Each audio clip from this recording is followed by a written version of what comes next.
Valar Morghulis. Valar Duhai. Welcome to Southsidewesteros, where we explore the world of Game of Thrones. From the Fist of the First Man to the catacombs of the Red Keep, no secrets will be safe from us. Enter and forever be changed. There is only one God, and his name is death. And there is only one thing we say to death. Not today. Hello and welcome back to Southsidewesteros. Thank you for joining me today. I am D. Paul, your master of whispers, and today we're going to be discussing Tywin Lannister.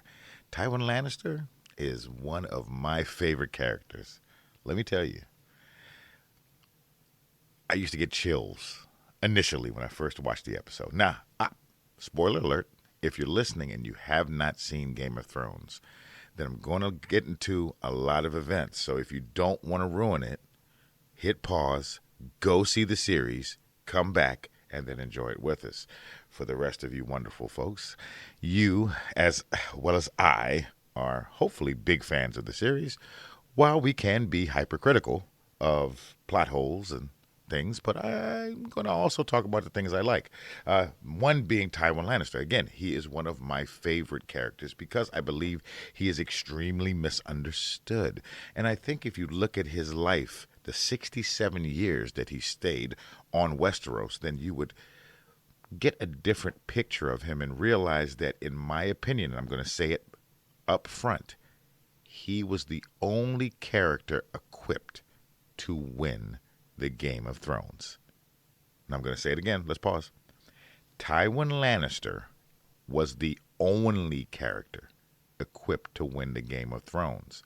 And if those around him had listened and followed his instruction to the letter, then we would have a different ending to the story of Westeros. But we'll get into that. Now, for the purposes of this podcast, we're just going to focus on Tywin, the character played by Charles Dance that you saw on the small screen in A Game of Thrones. For 5 seasons, he was the moral compass of the war. And when I say moral compass, Tywin himself did what he had to do. Charles Dance referred to this in one of his interviews, and he said, look, where he was in that feudal system, he did what was necessary to survive, not necessarily thrive. The thriving came with the fear that others had of him. And that fear also brought him bannermen, because who does not want to be in the wings of a dragon, proverbially, and on the winning side? However, I don't think Tywin ever enjoyed what he did. It was duty. It needed to be done, and it was necessary to create what I truly, truly want. Immortality. That's right. Tywin Lannister wants to be immortal. Now, of course, he's an intelligent man, so he understands he won't live forever, but he wants his legacy to live forever. Great men want to live forever through their acts. Shakespeare, Van Gogh, Mozart. These people intentionally made themselves the epitome of whatever discipline they chose to follow so that they would live forever. And that is what Tywin Lannister wants to do. He's going to make his house one of the greatest houses to ever reside in Westeros, and they will be spoken of 1,000 years. Because in the words of Al Pacino in the movie Stand Up Guys, we died twice. Once when our physical bodies go away, and the second time when the last person who knows us passes on. And that's true. So his whole motivation throughout the entire Game of Thrones was to be immortal. And everyone around him did not understand that. They were too self-absorbed to put themselves down and do the work. The work is survival and living forever. However, let's go back. So let's look at a Tywin Lannister. And we are going to have to reference the book a little bit to give you some subtext into what created this guy. So, the son of Tytos Lannister. Tytos Lannister, for all intents and purposes, is a fool. He is not respected at all. He's openly mocked. They borrow his money, never return it. His bannermen do what they want. There is little to no fear of any reprisal from being disrespectful to him. And Tywin grows up seeing this. And it wasn't until Tywin had to take over during a battle and actually won is when the tide started turning for the Lannister. And in about a 20-year period, a young Tywin successfully turned his entire house around. Fortunes, financially, their standing in the community of Westeros. And quite honestly, he instilled a fear that was never associated with a Lannister in his lifetime. And when he did that, he understood that to maintain this, I could never be soft. I could never be nice. Everything has to be a pragmatic position. However, so in that, everything that you look at, this list of Tywin's accomplishments, have all been to continue to maintain the respect in his name. So he cannot show weakness.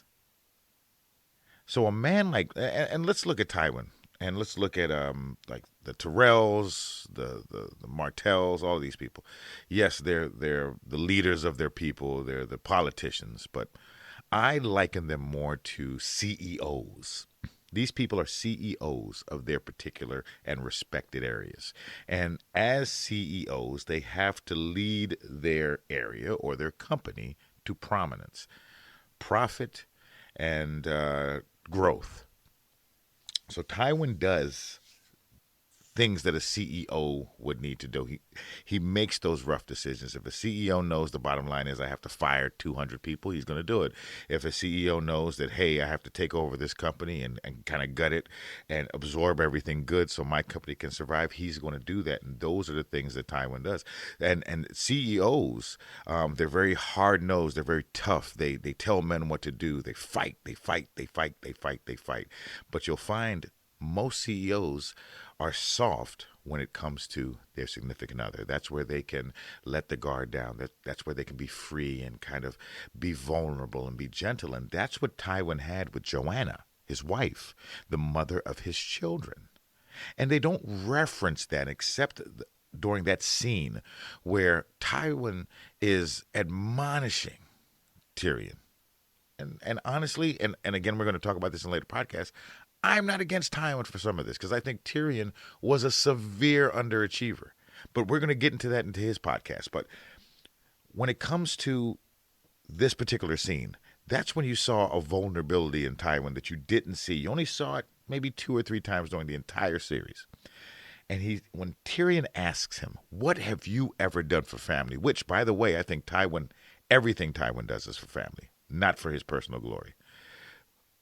But he said, what did you ever do for family? And Tywin said, when I let you live.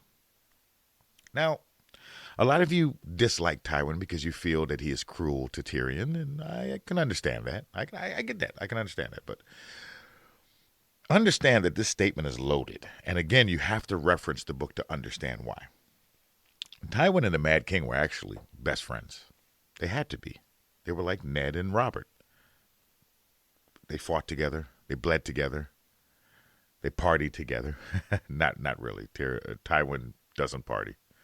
But they were best friends. And as he watched his best friend go mad slowly, Tywin had to suffer many indignities in the name of the king. Kind of what Tyrion should have done with Joffrey. But again, this is all perspective. What happened during that time? It's said and it's rumored that the Mad King actually raped Joanna. And in that rape, impregnated her. And the result of that impregnation was Tyrion. So it wasn't just that Tyrion was a dwarf, which at that time, if we even look at the reality of medieval times, any disfigurement or anything was looked frowned upon because of the ignorance and lack of education and understanding. But when you look at a dwarf, and then you look at what the Targaryens were, years of incestuous behavior, years of inbreeding, and now you've raped my wife, and this is the monster that you created. And on top of that, this monster that you created from the rape of the love of his life, the only thing that Tywin Lannister ever held dear and could be vulnerable to, it killed her and took her from me. But because of my dedication to duty, not honor, honor holds no place for him, duty, and the goal, he's a Lannister. And if I let something happen to him, then it shows weakness amongst us all. See, Tywin never placed all his eggs in one basket. He knew what his kids were. He understood their disabilities, so to speak. So Lancel Lannister, all these other people, he planted all these little seeds all over the world like Ego did. So that if one Lannister fails, another one may rise up. They may not be prominent, but they'll be here and will live on. But that was a very powerful part because it was his disgust for what happened to Joanna. And think about it, a man like him, a man who is feared, who is serious, who stands up, he's the alpha male amongst the men, the dregs of Westeros. Now we have to remember, these are hard, battle-worn medieval men. They kill each other, they kill anybody, they fight, they drink, and they die. So you have to command respect of these people, as well as the wildlings, the stone crows, the savages, the Dothraki. All of these people have to respect you, and then you're given this thing. This thing. And the rumors and the whispers are that this thing resulted in the rape of your wife. And the raper, the villain, was your best friend, who you were emboldened to, who you were indebted to, who you served and bowed and scraped for, and who, as he became a psychotic individual, who embarrassed you, humiliated you. So how could he love Tyrion?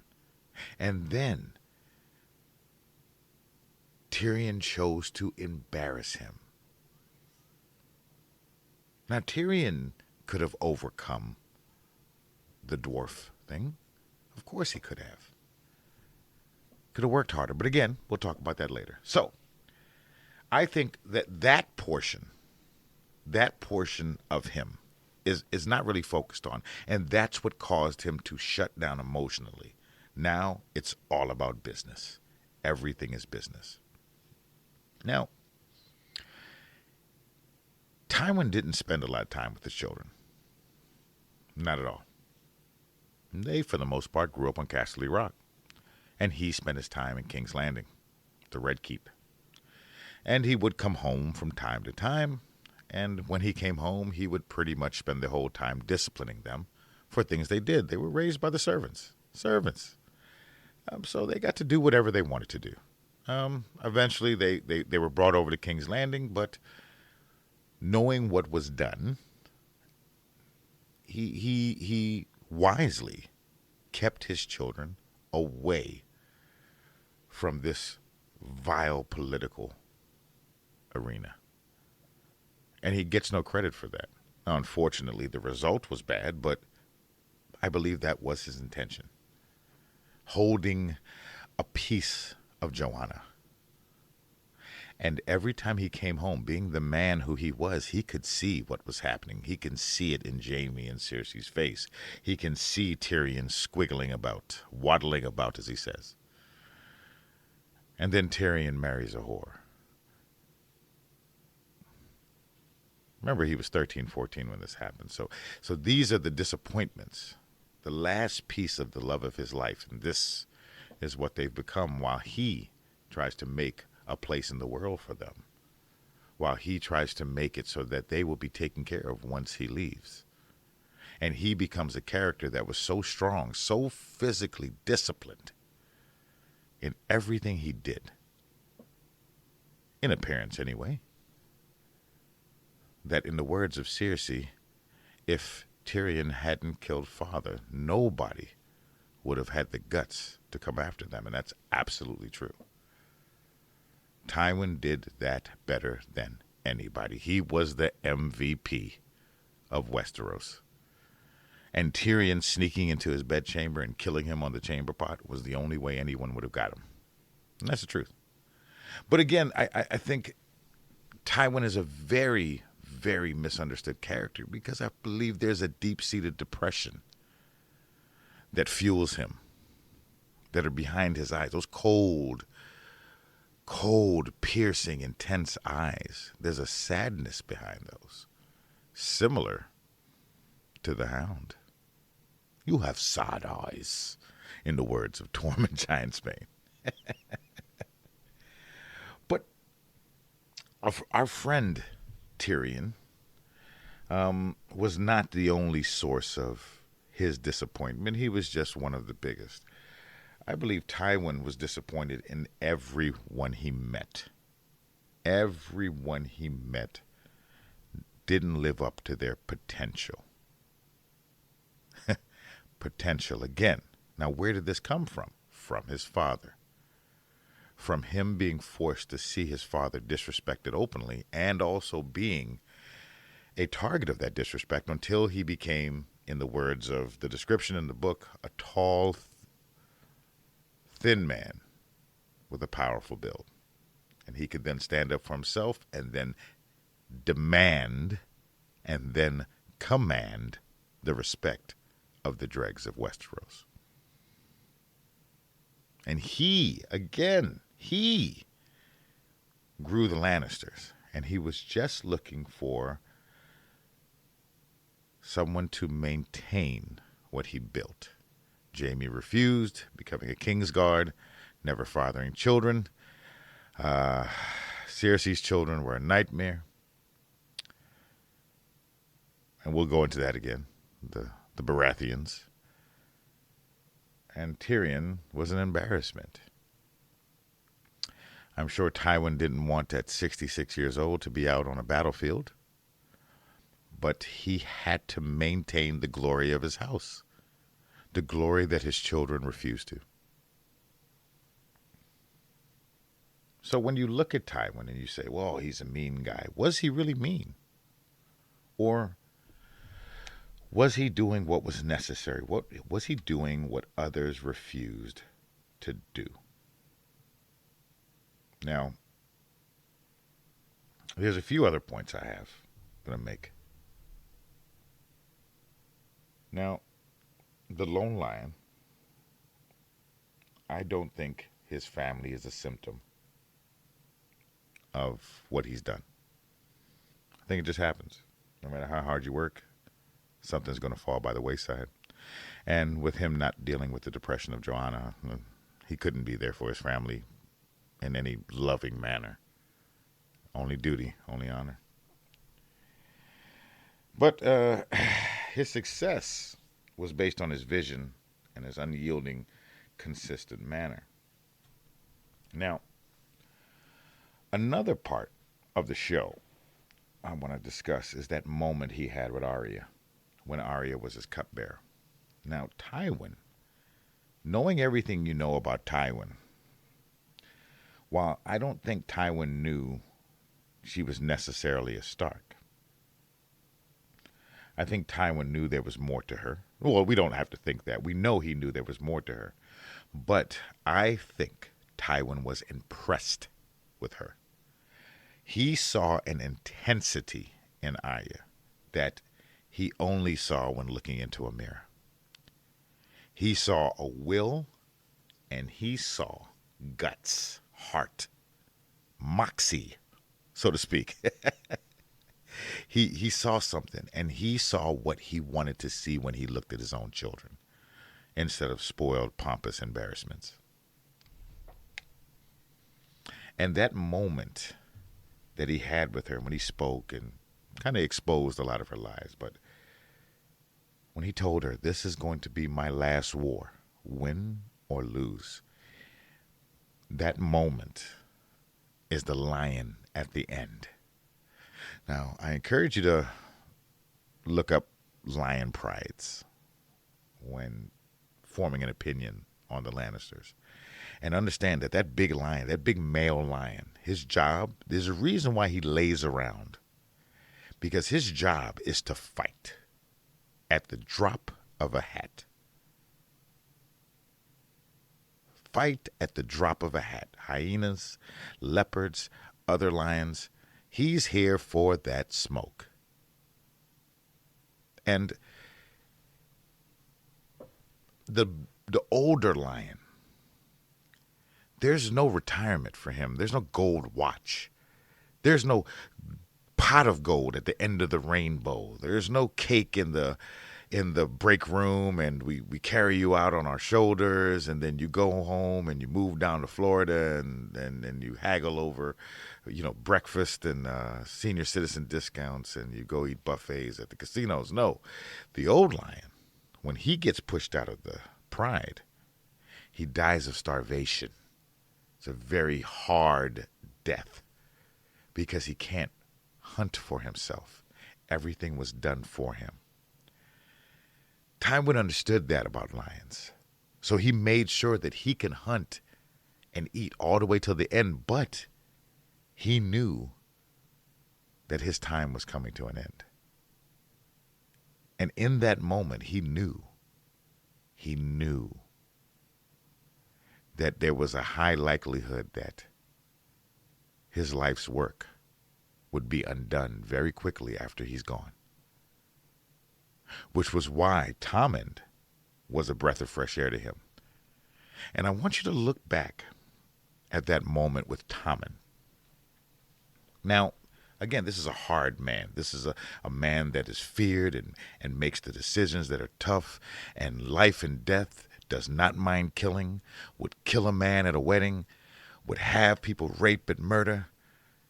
He'll do this, but he also was the man that after he backed Robert Baratheon and put him in place, there was 20 years of relative peace. So he's a flip side of coins, so to speak, right? He's a flip side of the coin. But he had a moment with Tommen. If you look at that moment at Joffrey's funeral, with Cersei attempting to manipulate him, he had that moment of softness where he looked at Tommen and said, I'm not trying to trick you. And he asked him questions. And not only did he ask him questions, he had examples for every answer that Tommen gave him. And those examples were able to form the opinion, the image of the king that Tommen should be, right then and there. And at that moment, he had him. Just like that, he had Tommen. But that's the difference, because this is a man who commands respect. When he walks into a room, he is the man, and he will dominate any man around him, including the Mountain, the only man that intimidated the Mountain. But he was able to be soft in that moment because it served his purpose, and that is the measure of his experience and how good he is at his job as the hand of the king. As he said, kings don't run kingdoms, the hand does. And he ran Westeros for decades. Very well, mind you. So Tywin is, and again, if Tywin would have been listened to, if they heeded the lessons he consistently drove into their brains, then we wouldn't be having the conversation we're having right now, because the Lannisters would still be in charge of Westeros. If they didn't make stupid moves, if Jaime would have killed Ned Stark,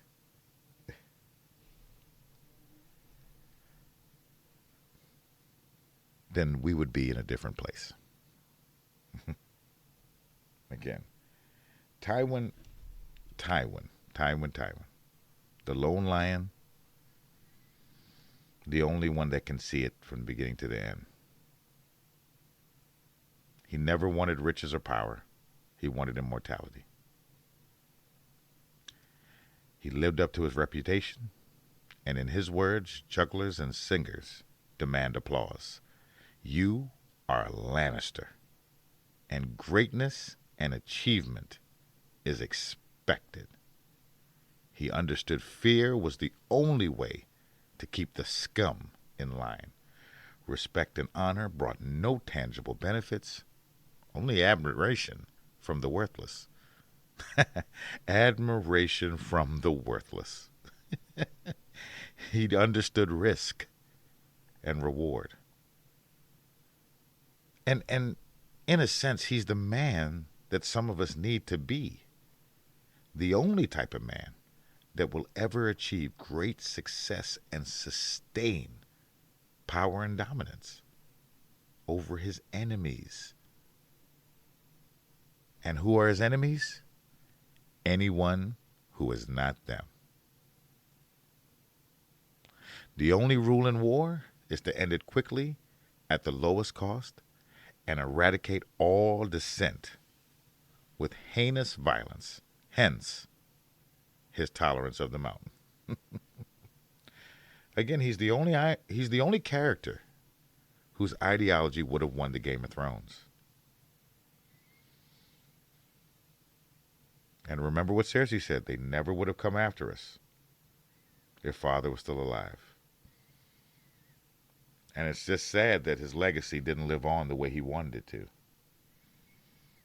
But it will live on. Thank you for listening to Southsidewesteros. We look forward to you coming back and visiting us again.